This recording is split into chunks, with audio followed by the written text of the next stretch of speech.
Hello all my dear students, a very precious good morning to all of you. Welcome once again on the behalf of Subrat Singh Children Academy, and as you know I am Ajay Prakash Tiwari, your biology teacher, and today I am here with a new video of your chapter number 3, that is Plant Kingdom, and today's class topic is your division number 4, that is Gymnosperm.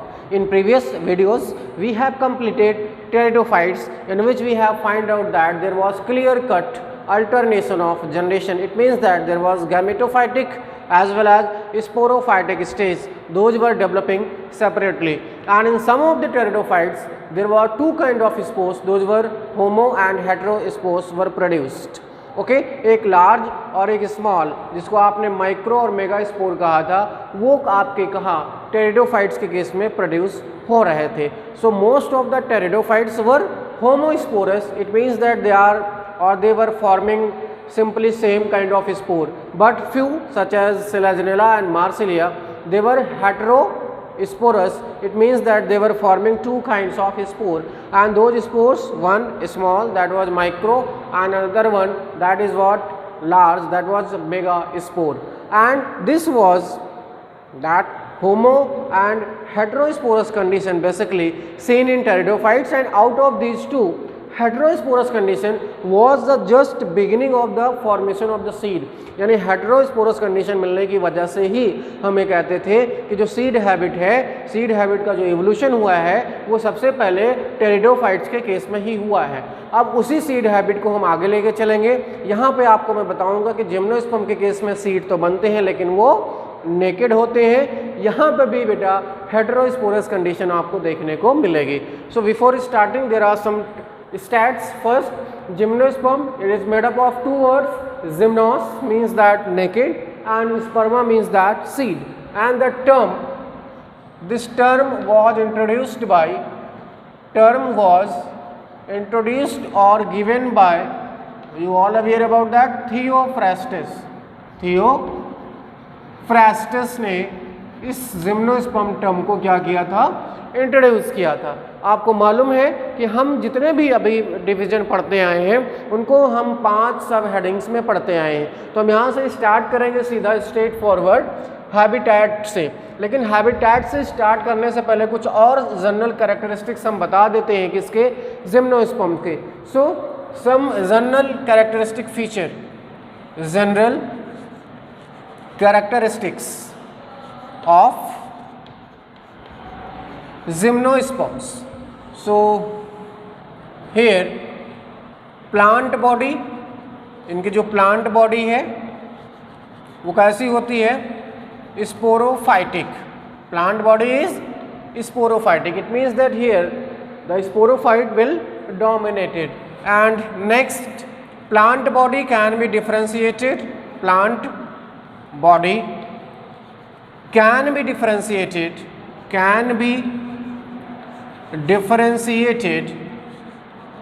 differentiated into true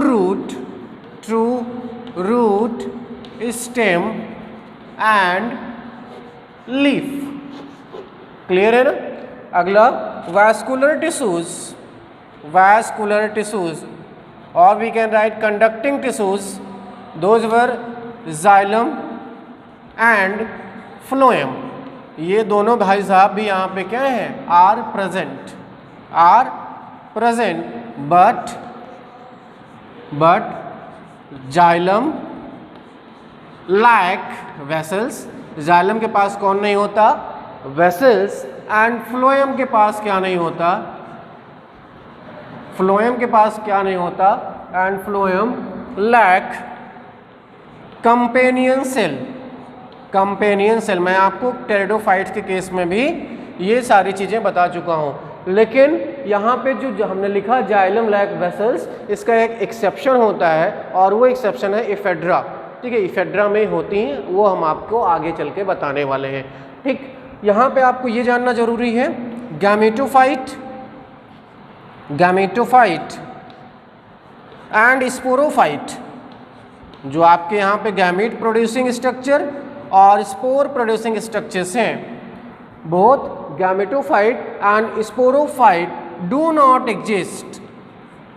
not exist freely, यानी कहीं ना कहीं gametophyte और sporophyte का यहाँ पे connection होता है, ये फ्री फॉर्म में आपको देखने को नहीं मिलेंगे। Let's start with the point number 1, that is habitat. Habitat, अभी तक बेटा हम हैबिटेट में कहाँ एल्गी, ब्रायोफाइट्स और टेरिडोफाइट्स के केस में रटा रटाया सेंटेंस यूज करते आए हैं, found in moist, humid, as well as we can say that damp, as well as shady places. लेकिन यहाँ पे ऐसा नहीं है, हैबिटेट में ये मिलते हैं कहाँ,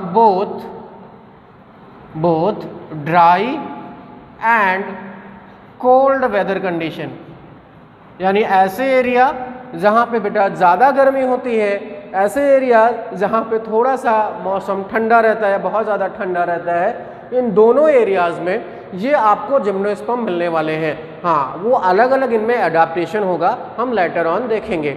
इनकी जो साइज़ होती है, साइज़ बेटा क्या करती है, ग्रेटली वैरी करती है, ग्रेटली वैरी। मालूम है आपको, ये 10 मीटर से लेके 100 मीटर तक हो सकते हैं। और एग्जाम्पल आपने देखा होगा किसका, सिकोया का।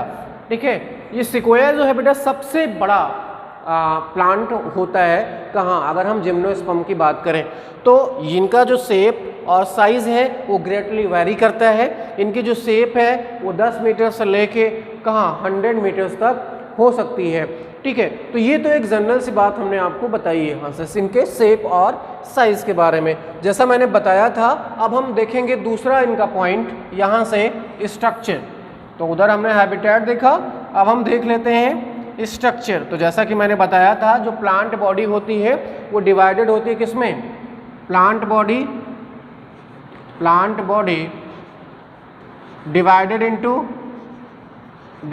इनटू किसमें किसमें डिवाइडेड थी, रूट, स्टेम एंड लीफ। तो हम एक एक करके इनका सारा ये रूट, स्टेम और लीफ का सिस्टम देखते हैं। So here point number A, we are starting with root. हम किससे स्टार्ट कर रहे हैं बेटा, रूट से। तो जो हमारे जिम्नोस्पर्म में जनरली कौन सा, टैप रूट सिस्टम मिलता है, tap root system. Tap root system आपने मॉर्फोलॉजी में पढ़ा होगा या आपको पढ़ाया जाएगा, रूट्स के 2 सिस्टम आपको पढ़ाए जाएंगे। जनरली आपको एडवेंटिशियस रूट्स और टैप रूट्स पढ़ाई जाएंगी। तो टैप रूट का अगर हम एक डायग्राम बनाएं तो मान के चलते हैं ये ग्राउंड है, मतलब ये सरफेस है, हम इसको ले सकते हैं this is what ground surface. ये ऊपर से ट्रंक आ रहा होता है, ये कौन है, स्टेम है। अब इसी स्टेम से अंदर की तरफ एक स्ट्रक्चर जा रहा होता है और इसको हम बोलते हैं क्या, रेडिकल। ये जो टैप रूट को बनाने का काम करता है यही करता है। अब यहाँ पे आपको ऐसे ब्रांचेस देखने को मिलेंगे। ठीक है, अब ये ब्रांचेज आगे चल के और ब्रांच हो जाएंगी। अब इन ब्रांच की भी ब्रांच में और ब्रांच निकलेगी और यहाँ पे आपको फाइबर्स देखने को मिलेंगे। तो इस टाइप के रूट सिस्टम को हम कहते हैं टैप रूट सिस्टम। जनरली ये जो बनी है इसको हम कहते हैं प्राइमरी रूट, ये जो आपको यहाँ से बनी दिख रही है इसको हम कहते हैं सेकेंडरी रूट, और यहाँ पे जो बनती दिख रही है इसको हम कहते हैं टर्सरी रूट। ठीक है, तो जनरली ये सारी की सारी primary, secondary, tertiary root radical से बन रही हैं। और जो टैप रूट होती है काफ़ी नीचे गहराई तक जाती है, किसके, मिनरल्स और हम कह सकते हैं वाटर के सर्च में। ठीक, तो प्राइमरी, सेकेंडरी और टर्सरी रूट क्या है, रेडिकल का जो फर्स्ट डिवीजन है वो बनाता है प्राइमरी रूट को। प्राइमरी रूट जब डिवाइड होती है तो बनाती है सेकेंडरी रूट को। सेकेंडरी रूट जब डिवाइड होंगी तो क्या बनाएंगी, टर्सरी रूट बनाएंगे। So here we can find out that in the case of gymnosperm generally tap root system it's present, but यहाँ पे बेटा कुछ मॉडिफिकेशन होता है। रूट्स में क्या होता है, कुछ मॉडिफिकेशन होता है, and there are 2 type of modification. Modification number 1 आपको यहाँ से देखने को मिलेगा, कोलोरॉयड रूट्स। कोलोरॉयड रूट्स, आपको कोलोरॉयड रूट्स देखने को मिलेंगी, और इन कोलोरॉयड रूट्स में बेटा क्या प्रेजेंट होते हैं, ब्लू ग्रीन एल्गा प्रेजेंट होते हैं। ठीक है, तो कोलोरॉयड रूट्स, ये कोलोरॉयड रूट्स स्पेशल टाइप की कैसे रूट्स हैं, ये बीड की जैसी होती हैं। कैसी होती हैं बेटा, बीड की जैसी, या हम कह सकते हैं नॉडुलेटेड होते हैं, छोटे छोटे इनमें नॉब मिलते हैं, और उन छोटे छोटे नॉब में कौन होता है, साइनोबैक्टीरिया होता है। कौन होता है? साइनोबैक्टीरिया। बीड शेप दिखेंगी और इन आपके क्लोराइड रूट में कौन होगा? साइनोबैक्टीरिया। कौन होता है? साइनोबैक्टीरिया होता है। और ये जो बेटा क्लोराइड रूट्स हैं जनरली आपको देखने को मिल रही हैं, ये किसके केस में मिलेंगी? ये आपको मिलेंगी साइकस के केस में। किसके केस में? साइकस के केस में। दूसरा आपको मिलेगा माइकोराइजल एसोसिएशन, माइकोराइजल रूट्स या mycorrhizal association. What is mycorrhiza और mycorrhizal association? Mycorrhizal association means that a such kind of association in which any fungus or special type of fungus is living along with the higher plants। यानी mycorrhiza हम यहाँ से अगर देखें, आपको मैंने पहले भी बता रखा है, चैप्टर नंबर 2 में आपने पढ़ा है, लेकिन यहाँ से अगर आप माइकोराइजा देखें तो माइकोराइजा क्या होता है? ये एसोसिएशन होता है, association between fungus, association between fungus and higher plant root, higher plant root, higher plant के रूट से और फंगस के बीच में क्या होता है? एक एसोसिएशन होता है, उसको हम बोलते हैं माइकोराइजा। और जनरली यहाँ पे देखा गया है कौन सा फंगस होता है? उस फंगस का बेटा नाम होता है ग्लोमस। कौन होता है? Glomus fungus. So such kind of modification are seen in the case of gymnosperms. Here you can get chloride roots in which there are some small nodules or they just appear just like a bead, माला के जैसे आपको ये देखेंगे। और यहाँ पे cyanobacteria होंगे या हम कह सकते हैं ब्लू ग्रीन एल्गा होते हैं, जो कहीं ना कहीं इस क्लोराइड रूट में न्यूट्रिएंट के सिंथेसिस में हेल्प करते हैं। अब उसके बाद अगर हम देखें साइकस का, तो साइकस में ही आपको क्लोराइड रूट देखने को मिल रही हैं। दूसरा हमने बताया mycorrhizal association in the roots. This mycorrhizal association is also a very unique mechanism and this is present in the case of these gymnosperm in which these gymnosperms live in association with the certain kind of fungus those are known as glomus fungus। और ये जो Glomus fungus है और उसके साथ साथ ये किसका हायर प्लांट का जो एसोसिएशन है, यहाँ पे फ़ायदा दोनों को होता है। इस वजह से इसको हम बोलते हैं symbiotic association. Why this is known as symbiotic association? Because here both fungus as well as higher plant root got benefited. कैसे?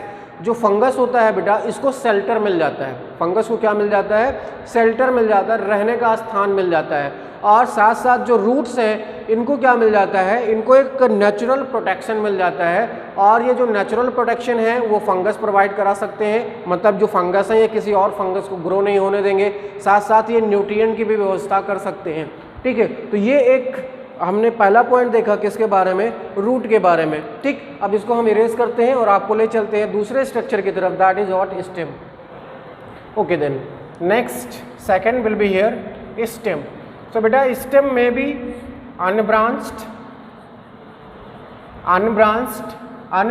stem will be seen in the case of cycas and it will be branched, and branched stem will be seen in pinus and cedrus। okay, this was a part of your NEET examination। ठीक है, ये NEET में question पूछा गया है कि branch stem कहाँ मिलता है, तो पाइनस और सिड्रस के केस में। अनब्रांच स्टेम कहाँ मिलता है? साइकस के केस में। कैसे आप डिफ्रेंशिएट करेंगे? मान के चलते हैं ये कोई स्टेम है और ये नीचे रूट्स हैं, रूट्स जनरली नीचे तक जाती हैं, तो इसको हम इस टाइप से बना लेते हैं। ठीक है ना। अब इसके बाद यहाँ पे ब्रांचेज आपको लगी हुई नहीं दिखेंगी, मतलब ये सिंपल सा इस तरह का स्ट्रक्चर होगा जिसके पास लीव्स ऐसे हो सकती हैं यहाँ पे, मतलब इनमें नॉर्मल सी चीज़ें आपको देखने को मिलेंगी। ठीक है, इसके बाद अगर आप देखिए ब्रांच्ड, तो ब्रांच में अगर ये आपका मेन ट्रंक है और इसके पास बहुत ज़्यादा ब्रांचिंग होगी लाइक दिस। ठीक है, अब इन ब्रांचेस पे लीव्स लगी होंगी लाइक दिस। ठीक है, तो ये अगर इस टाइप का आपको दिखता है तो इसको आप कहोगे कि ये स्टेम कैसा है? ब्रांच्ड है बेटा। कैसा है? ये ब्रांच्ड है, क्योंकि यहाँ से आप देख सकते हैं कई शाखाएं लगी हुई हैं। सेम इधर हो जाएगा, फिर इसमें भी न्यूमरस ब्रांचिंग आपको ऐसे देखने को मिलेंगे। ठीक है, तो ये इसका हम एक डायग्राम भी आपको प्रोवाइड करा देते हैं। ये आप देख सकते हैं ब्रांच और अनब्रांच स्टेम को, ठीक है ना।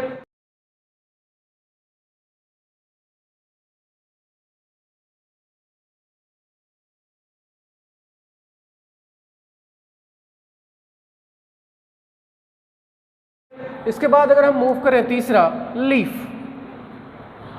तो जो लीव्स होती हैं यहाँ पे बेटा वो सिंपली दो तरह की हो सकती हैं, एक सिंपल लीफ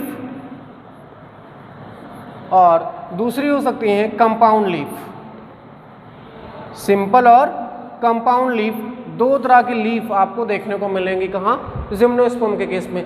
सिंपल लीफ क्या होता है, आपने देखा होगा कोई एक लीफ कंसीडर करिए आप, ये अगर कोई लीफ है और इसमें सिंपली जो आप पढ़ते हैं कि ये क्या है, पेटियोल है, ये क्या है, वीन्स है, this one is what, midrib, और ये जो ब्रॉड स्ट्रक्चर है इसको हम कहते हैं लैमिना, और इसके बाहर बेटा एक धारदार स्ट्रक्चर होता है उसको हम क्या बोलते हैं, लीफ ब्लेड, ठीक है।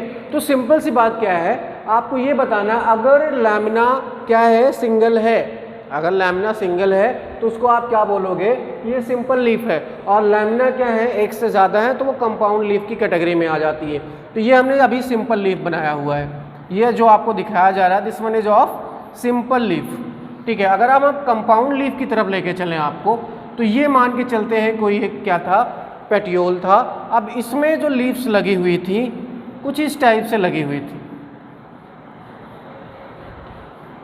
ठीक है, मतलब यहाँ पे ग्रुप में थी, बंच में थी, तो इसको हम जनरली पिन्नेट बोलते हैं। इसको क्या बोलते हैं, पिन्नेट कंपाउंड लीफ, जो कि साइकस के केस में आपको देखने को मिल जाएंगे। तो एक कंडीशन तो ये हो सकती है, एक कंडीशन ये कैसी है, ये है बेटा पिन्नेट कंपाउंड, ये कैसी है, पिन्नेट कंपाउंड, जो कि कहाँ आपको देखने को मिल रहा है, generally we are just seeing in the case of Cycas. तो ये साइकस में देख रहे हैं, सिंपल लीफ जनरली आपके जिम्नोस्पर्म में तो है ही। इसके अलावा हम कंपाउंड लीफ की बात करें अगर, तो अगर ये हमारा कोई स्टेम था और यहाँ पे लीव्स ऐसे अरेंज्ड हैं, ओके बेटा, इस टाइप की लीफ लगी हुई हैं, तो इसको आप क्या बोलोगे कि ये है कंपाउंड लीफ। कौन सी लीफ है ये, कंपाउंड लीफ। ये कैसी है, कंपाउंड लीफ। और इस कंपाउंड लीफ की खासियत क्या होती है, ब्रांच्ड लैमिना होता है। क्या होता है, यहाँ पे जो लैमिना है ब्रांच होता है। अब यहाँ से आप देख सकते हैं अलग अलग तरह की लीफ, सिंपल लीफ आपके सामने है, कंपाउंड है, और उसके साथ साथ डबल कंपाउंड लीफ भी आपके सामने डिस्प्लेड की गई हैं। यहाँ से आप इनका अरेंजमेंट फाइंड आउट कर सकते हैं। ज़्यादा डिटेल आपको मॉर्फोलॉजी में पढ़ाई जाएगी, जो चैप्टर नंबर 5 है क्लास 12th में।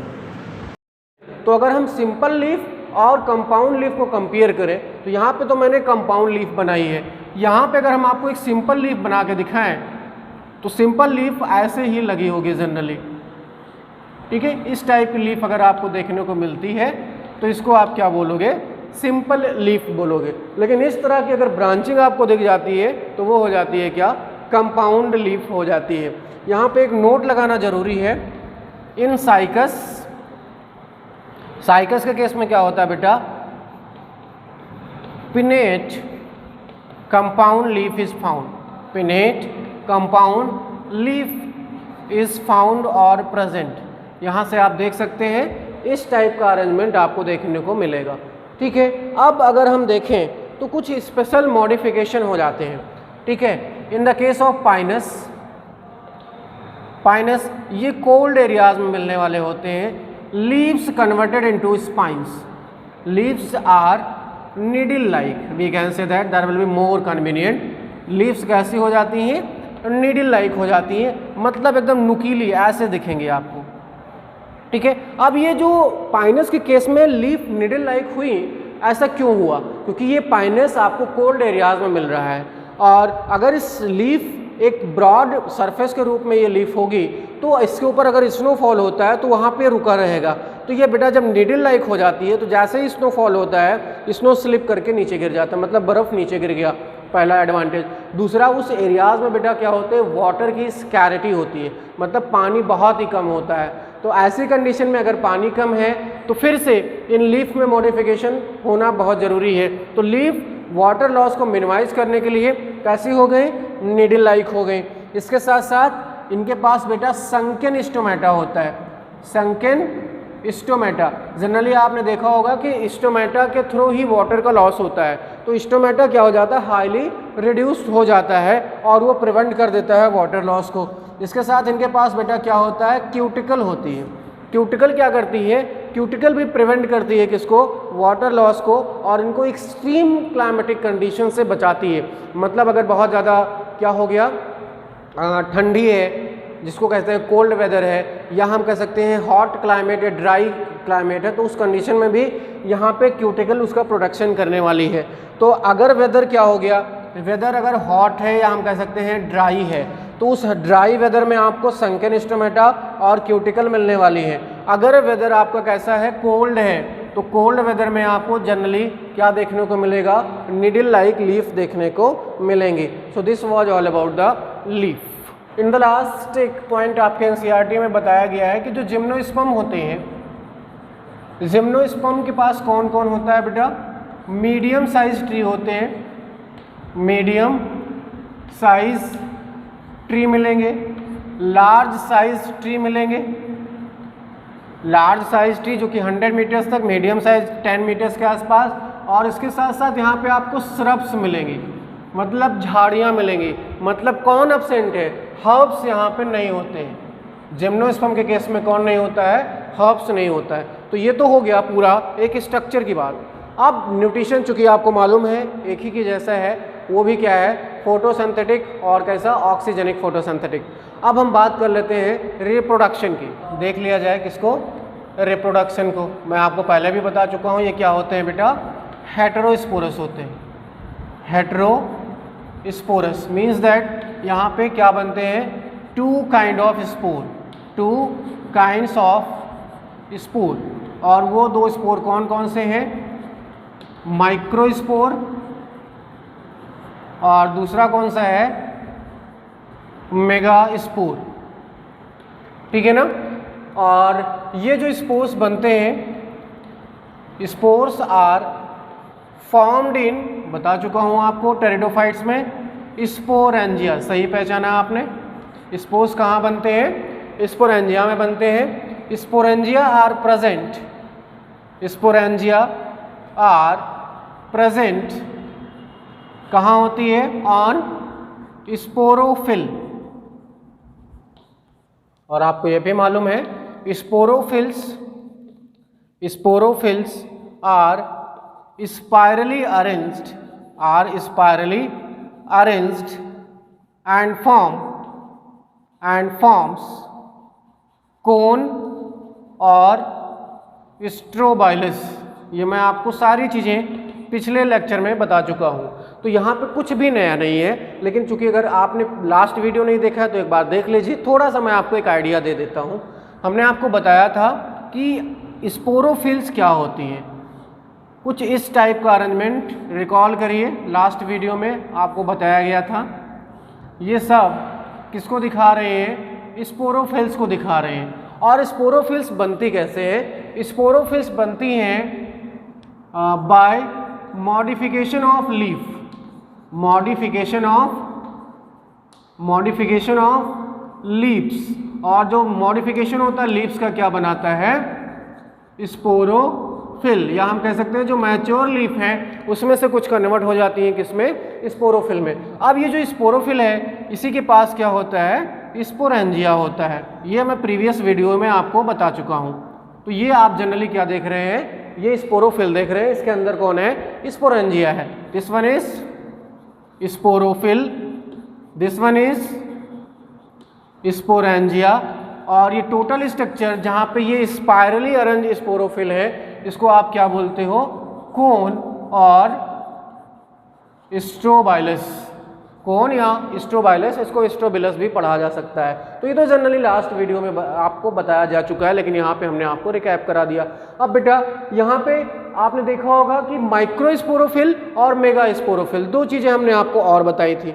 तो जो मेल कोन होगा उसको जनरली आप क्या बोलोगे, माइक्रोस्पोरोफिल को रिप्रेजेंट करेगा, और दूसरा जो आपका फीमेल कोन होगा वो किसको रिप्रेजेंट करेगा, वो मेगास्पोरोफिल को रिप्रेजेंट कर रहा होगा। यानी हम यहाँ से कह सकते हैं जो कोन है ये कोन भी दो तरह के होते हैं, एक मेल कोन होता है और एक फीमेल कोन होता है। मेल कोन आगे चल के माइक्रोस्पोर बनाएगा और फीमेल कोन आगे चल के क्या बनाएगा, मेगास्पोर बनाएगा। कैसे बनाएगा, एक आपको वेव चार्ट प्रोवाइड कराता हूँ यहाँ से। तो लीफ क्या हुई, लीफ मॉडिफाइड टू स्पोरोफिल, यानी लीफ का मॉडिफिकेशन हो गया स्पोरोफिल में। इस स्पोरोफिल के पास दो चीजें हैं, एक माइक्रोस्पोरोफिल, माइक्रोस्पोरोफिल, और दूसरा मेगा स्पोरोफिल।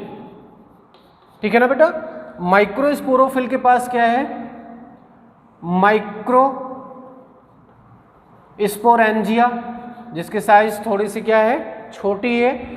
मेगा स्पोरोफिल के पास क्या है, मेगा स्पोरेंजिया, जिसकी साइज क्या है, थोड़ी सी बड़ी। हमने आपको बताया था कि अगर ये मेगा स्पोरेंजिया है तो बड़ी साइज होगी और माइक्रो स्पोरेंजिया है तो छोटी सी साइज होगी।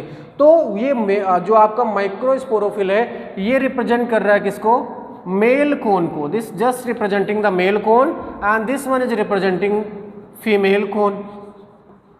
कोन क्या है, spirally arrange sporophylls forms the cone, और इस कोन के पास क्या है, आप देख सकते हैं माइक्रोस्पोरेंजिया है और मेगास्पोरेंजिया है। अब अगर माइक्रोस्पोरेंजिया में बेटा मियोसिस होती है तो ये क्या बनाएगी, माइक्रोस्पोर बनाएंगे, जो कि कैसे होंगे, हैप्लॉइड होंगे। मेगास्पोरेंजिया में अगर मियोसिस होती है तो आप सभी को मालूम चल चुका है कि अब ये बनाने वाले हैं मेगास्पोर, और जो कि क्या है, हैप्लॉइड है। इसका मतलब ये क्या है, डिप्लॉयड है, ये भी क्या है, डिप्लॉयड है। This one is also diploid, this one is also diploid. ठीक है ना। तो इधर से माइक्रोस्पोर बन रहे हैं और इधर से क्या बन रहे हैं, मेगास्पोर बन रहे हैं। माइक्रोस्पोर आगे चल के आपको मालूम है क्या बना लेते हैं, मेल गैमेटोफाइट। क्या बनाते हैं, मेल गैमेटोफाइट। और मेगास्पोर आगे चल के क्या बनाते हैं, फीमेल गैमेटोफाइट। क्या बनाते हैं, फीमेल गैमेटोफाइट। ठीक है। तो ये तो एक जनरल रिप्रेजेंटेशन हुआ जो हमने आपको एक वेव चार्ट के माध्यम से बताया। अब इसका एक डिटेल आउटलाइन हम आपको आगे भी बताते हैं। कैसे आप देख सकते हैं, ये जो माइक्रोस्पोरोफिल है ये माइक्रोस्पोर का फॉर्मेशन कर रही हैं, और ये मेगास्पोरोफिल कैसे मेगास्पोर का फॉर्मेशन कर रही हैं, और फिर आगे चल के वो कैसे मेल और फीमेल गैमेटोफाइट का फॉर्मेशन दोनों रिस्पेक्टिवली कर रहे होते हैं। तो इसको मैं इरेज करके आपको लेके चलता हूँ। ओके। सो अब यहाँ से देखिए, पहला माइक्रोस्पोरोफिल। ठीक है, ये क्या होती है, these are compactly arranged at central axis, यानी लीफ की जो सेंट्रल एक्सिस है उस पे कौन, आपकी जो माइक्रोस्पोरोफिल है ये कॉम्पैक्टली अरेंज हो जाती है। कैसे, मान के चलते हैं ये कोई एक स्ट्रक्चर है, एक रफ आइडिया लेते हैं। ठीक है ना बेटा। अब ये आपको जो दिख रहा है इसको आप बोलोगे माइक्रोस्पोरोफिल। अभी तक आप क्या पढ़ते आए थे, इसको स्पोरोफिल। चूंकि हम बात कर रहे हैं किसके केस में, मेल के केस में, जो कि रिप्रेजेंट किया जा रहा है मेल कोन के द्वारा, तो वहां पे हम इसको क्या मान लेंगे, ये माइक्रोस्पोरोफिल है। और इस माइक्रोस्पोरोफिल के पास एक छोटी सी स्पोरेंजिया होगी जिसको आप क्या बोलोगे, माइक्रोस्पोरेंजिया। ठीक है ना। अब इसी माइक्रोस्पोरेंजिया में कौन सा सेल डिवीजन होगा, मियोसिस, और मियोसिस के बाद क्या बनेंगे, माइक्रोस्पोर्स बन जाएंगे। कब, जब हो जाएगा मियोसिस।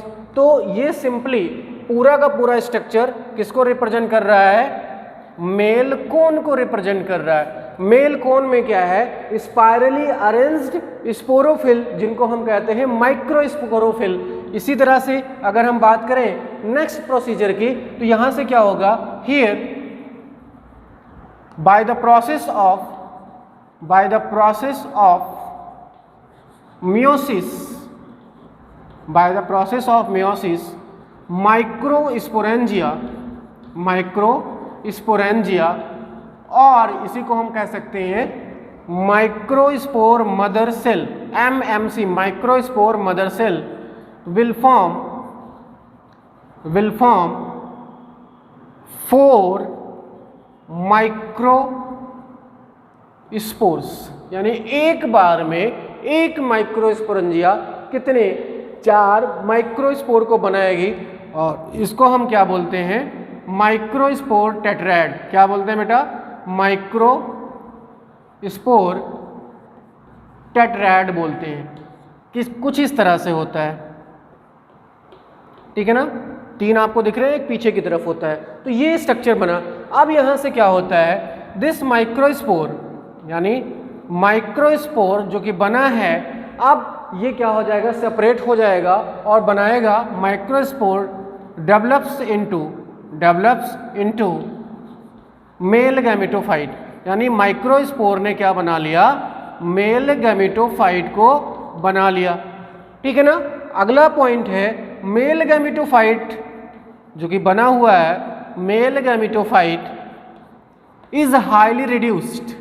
मेल गैमेटोफाइट क्या है, हाईली रिड्यूस्ड है, और मेल गैमेटोफाइट जो कि हाईली रिड्यूस्ड है, that is known as pollen grain.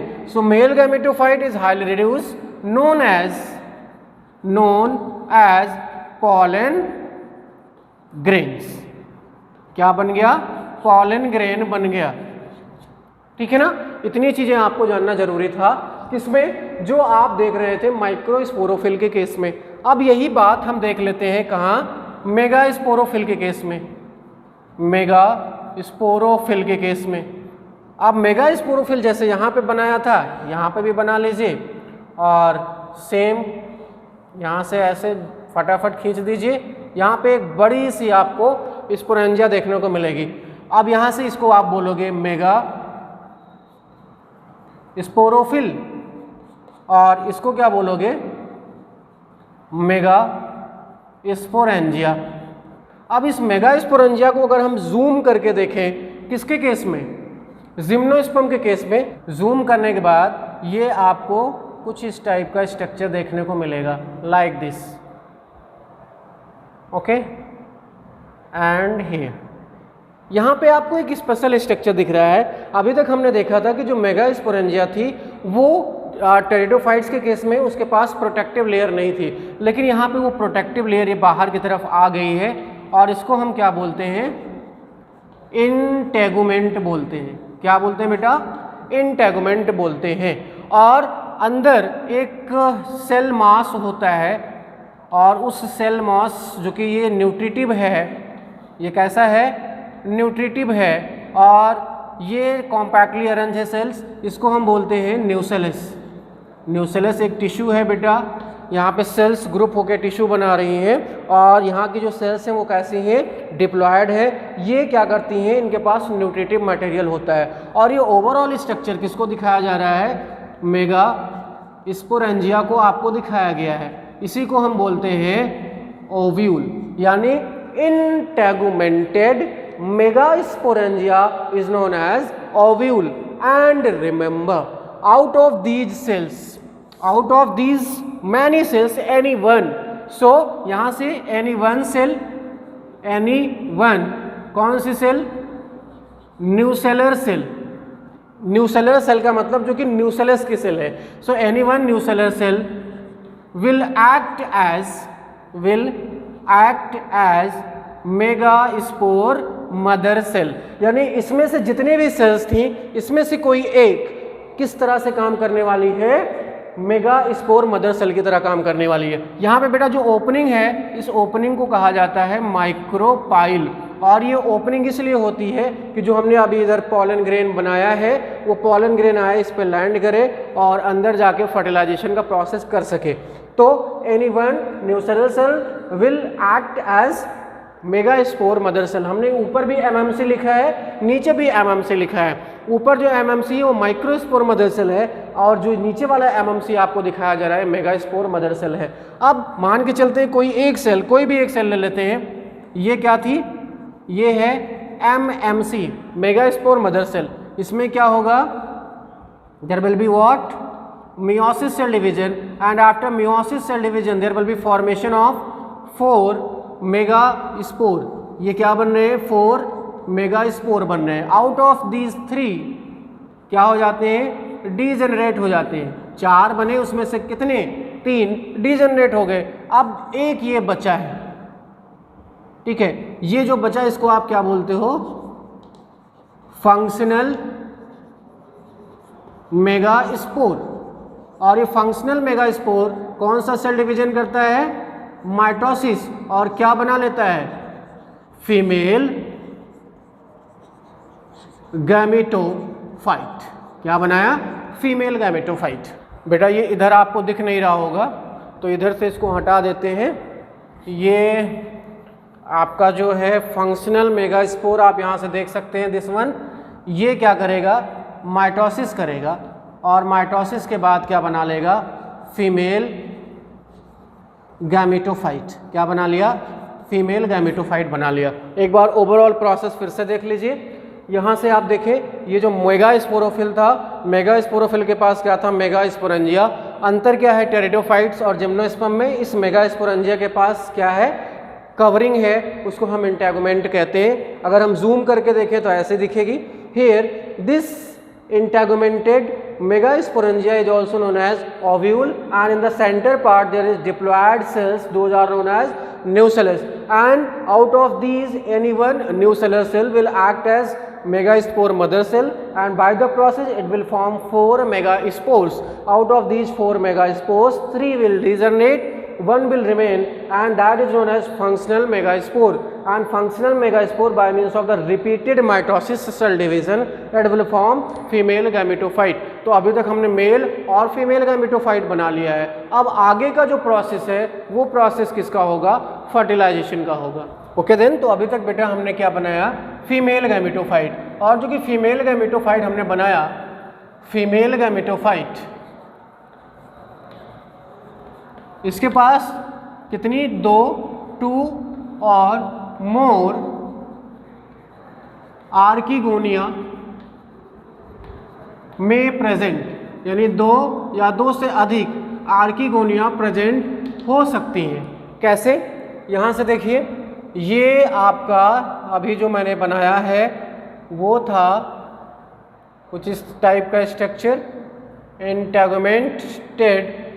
आपने मेगास्पोरेंजिया बोला था. इसके अंदर क्या बन चुका है? मान के चलते हैं ये फीमेल गैमेटोफाइट है. इसको आप क्या मान लीजिए? This one is female gametophyte, जो अभी अभी हमने बनाया है. डायग्रामेटिक रिप्रेजेंटेशन के माध्यम से आपको बता रहे हैं, एक्चुअल में ऐसा नहीं होता है. इसके पास कितने? 2 या 2 से अधिक कौन हो सकते हैं? आर्किगोनिया हो सकते हैं. किसके पास? फीमेल गैमेटोफाइट के पास. ये क्या है?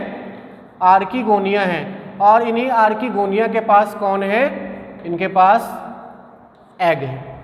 उधर हमने क्या बना लिया था? पॉलन ग्रेन बना लिया था. सो नाउ अगला स्टेप जो होगा वो कौन सा होगा? फर्टिलाइजेशन का होगा. और फर्टिलाइजेशन के लिए कौन जरूरी है? एयर जरूरी है. अभी तक हम देखते आए थे कि फर्टिलाइजेशन के लिए कौन जरूरी था? वाटर. लेकिन यहाँ पे हवा के माध्यम से होगा. सो फर्टिलाइजेशन के लिए कौन जरूरी है? Air. So here pollen grains जो कि हमने बनाए थे, pollen grains will reach to micropyle. Micropyle यानी यहां से देखिए ये माइक्रोपाइल है. ये कौन है? माइक्रोपाइल है. ठीक है. So pollen grain will reach to micropyle with air. Air के माध्यम से वो पहुंच गए. तो क्या हुआ? फिर से एक बार क्विकली ड्रॉ करते हैं. ठीक है ना बेटा? ये आपका क्या है? माइक्रोपाइल है. यहां पे ये क्या था? Female gametophyte. Female gametophyte. बाहर वेट कौन कर रहा है? बाहर ये वेट कर रहे हैं कौन? Pollen grains. अब ये पॉलन ग्रेन्स कहाँ जाएंगे? इस आर्किगोनिया के पास जाएंगे जिसके पास क्या है? एग. अब ये जब अंदर पहुंच जाएंगे, कैसे पहुंचेंगे? पॉलन ट्यूब बना के. क्या बनाएंगे? Pollen tube. मतलब पॉलन ग्रेन्स अगर ऐसे थे, मान के चलते हैं ये पॉलन ग्रेन्स थे, अब ये पॉलन ग्रेन्स क्या करेंगे? एक पॉलन ट्यूब बनाएंगे ऐसे, और ये पॉलन ट्यूब फिर कहाँ चली जाएगी? इस जो आर्चिगोनिया का माउथ है इसके पास और अंदर एग के पास। तो क्या हो जाएगा? अब फर्टिलाइजेशन हो गया। अब फर्टिलाइजेशन होने के बाद का क्या सिचुएशन है? तो फिर से अगर आप ये स्ट्रक्चर बनाएं कुछ ऐसा, तो फर्टिलाइजेशन चूँकि यहाँ पे अब हो चुका है, ये वही फीमेल गैमेटोफाइट, इसके अंदर अब कौन है? कौन है ये? जाइगोट है। कौन है बेटा? जाइगोट है। तो इसके अंदर ये जाइगोट है जो कि किस में डेवलप हो जाएगा? एम्ब्रियो में डेवलप हो जाएगा। और जब ये जाइगोट किस में डेवलप हो गया? एम्ब्रियो में डेवलप हो गया। ये अंदर क्या था? ओव्यूल था। तो अब ये पूरा का पूरा जो स्ट्रक्चर था, यहाँ से आप देख सकते हैं जाइगोट से लेके एम्ब्रियो तक, इसको हमने क्या कह दिया? सीड कह दिया। क्या कह दिया? इसी को सीड कह दिया। तो इस तरह से किसका फॉर्मेशन होता है? सीड का फॉर्मेशन। ओके, सो लास्ट में हम यहाँ से देखेंगे इकोनॉमिक इम्पोर्टेंस। इकोनॉमिक इम्पोर्टेंस, तो पहला बेटा फूड के रूप में, फूड के रूप में किसका यूज़ करते हैं? पाइनस का। पाइनस का। और इससे हम क्या ऑब्टेन करते हैं? चिलकोजा। क्या ऑब्टेन करते हैं? चिलकोजा। चिलकोजा ऑब्टेन कर लेते हैं किससे? पाइनस से। और ये यूज़ किया जाता है फूड के रूप में। दूसरा, ये ऑर्नामेंटल होते हैं। कैसे होते हैं? ऑर्नामेंटल, मतलब इनको हम सजावट के रूप में भी यूज कर सकते हैं। तीसरा, ephedrine. Ephedrine is obtained, ephedrine is obtained किससे? From ephedra. एफेड्रिन एक मेडिसिन है जो किससे ऑब्टेन की जाती है? एफेड्रा से, टू ट्रीट अस्थमा। अस्थमा के साथ साथ बेटा कफ, खांसी को यूज करने, खांसी को ट्रीट करने में भी हम इसका यूज करते हैं। अगला टिम्बर, लकड़ी भी प्राप्त होती है। और लास्ट में पांचवा है टैक्सॉस। टैक्सॉस का यूज करते हैं to treat cancer, to treat cancer. तो ये सारे इनके इकोनॉमिक वैल्यूज हैं।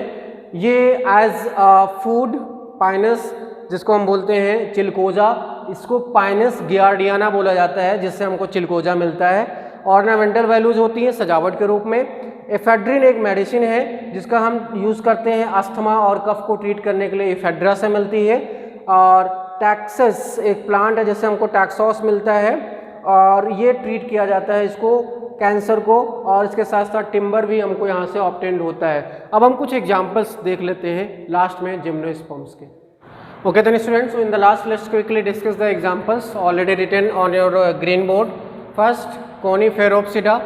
ये कोनीफेरोप्सिडा कैसे होते हैं बेटा? कोन शेप होते हैं। कैसे होते हैं? Cone shape. कोन शेप का मतलब क्या हुआ? ऐसे नुकीले आपको दिखेंगे। कैसे दिखेंगे? नुकीले, एकदम कोन के जैसे।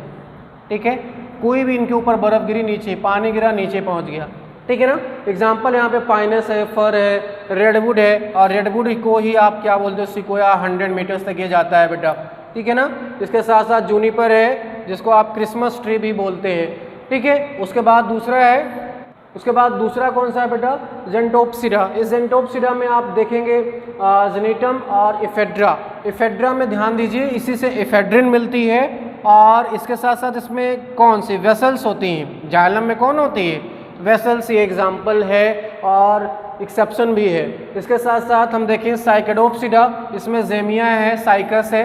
साइकस को जनरली लिविंग फॉसिल बोला जाता है क्योंकि इसकी कुछ ही स्पीशीज बची हुई हैं। तो जनरली अगर लिविंग फॉसिल बोला जाए तो उसको हम कहते हैं जिंको, जिंको बायलोबा। ठीक है, तो जिंको बायलोबा को हम क्या बोलते हैं? लिविंग फॉसिल बोलते हैं। और इसका बहुत ही ब्यूटीफुल लुकिंग होता है, तो ये भी एग्जाम्पल है।